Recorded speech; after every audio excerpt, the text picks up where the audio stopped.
I don't know if I thanked you enough for my locker. I love my locker. You should see what I got in there, man.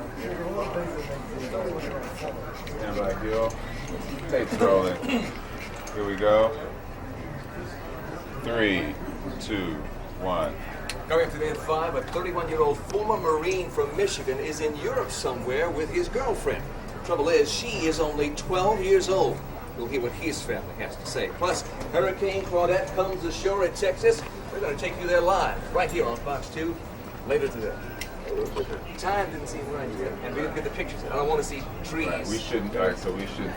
Right, we need to see damage, not just trees in the wind. Yes.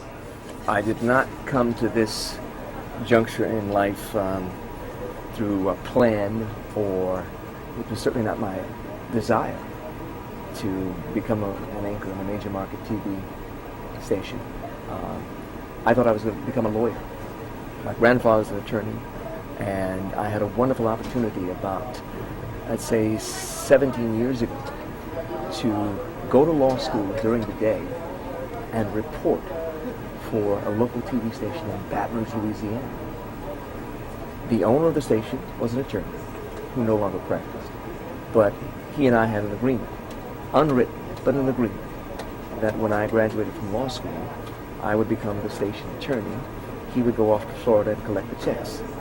And for that, he allowed me to work part-time at night, reporting. And during the day, I went to law school.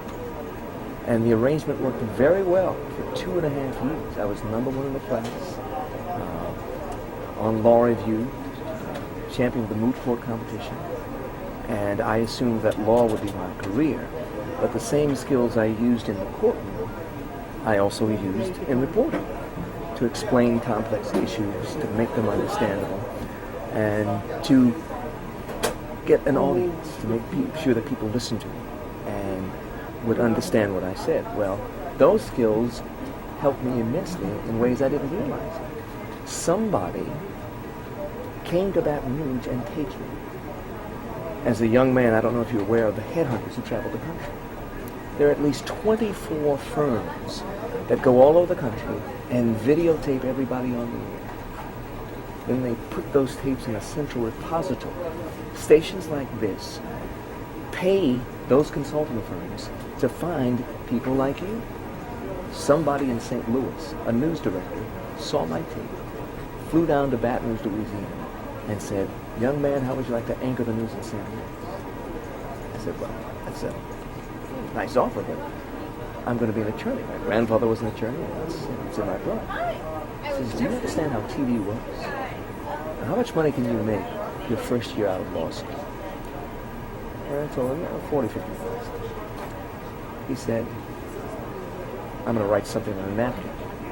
And he passed the figure to me. And it was gigantic, more than double what I could make as a lawyer my first year. I said, "Okay, you're going to give this to me the first year?" He says, "Yes."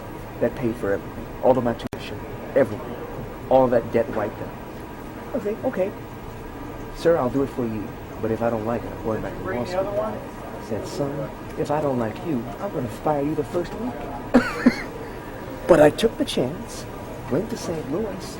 It worked out fine, and I loved it.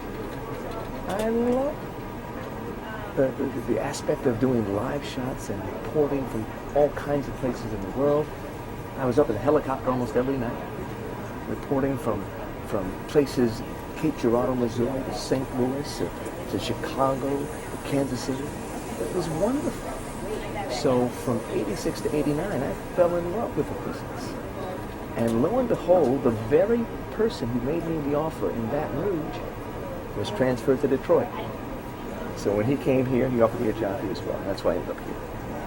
But I never had any inkling I'd be doing this. Now, my next question is, what's it like being a face that everyone recognizes? When they see the news, they either recognize Carmen Harlan, Devin Skilling, Huel Perkins, that's like... We are symbols for the station, and we're also symbols for the city and for the community.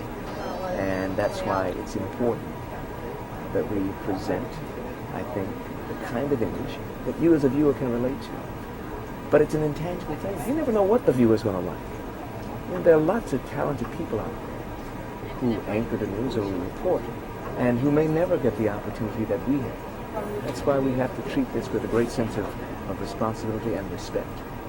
And as far as all the fans saying, "Ooh, that's your guys," I think it's wonderful. I'm flattered. I'm very honored. And I try to make sure that they understand that they are part of my family too.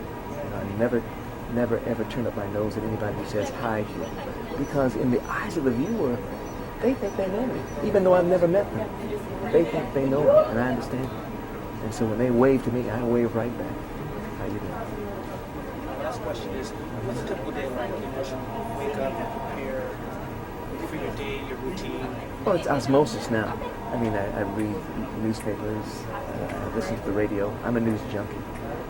I love the news, and I love knowing about news. The wonderful thing about a station like this is that you have access to news from so many sources, from satellites. You get video from anywhere in the world within seconds, from the scanners that are on the desk right here, to a simple phone call. So we always have access to information, and that is wonderful. It's wonderful. But that's one of the, I think, the joys of my business.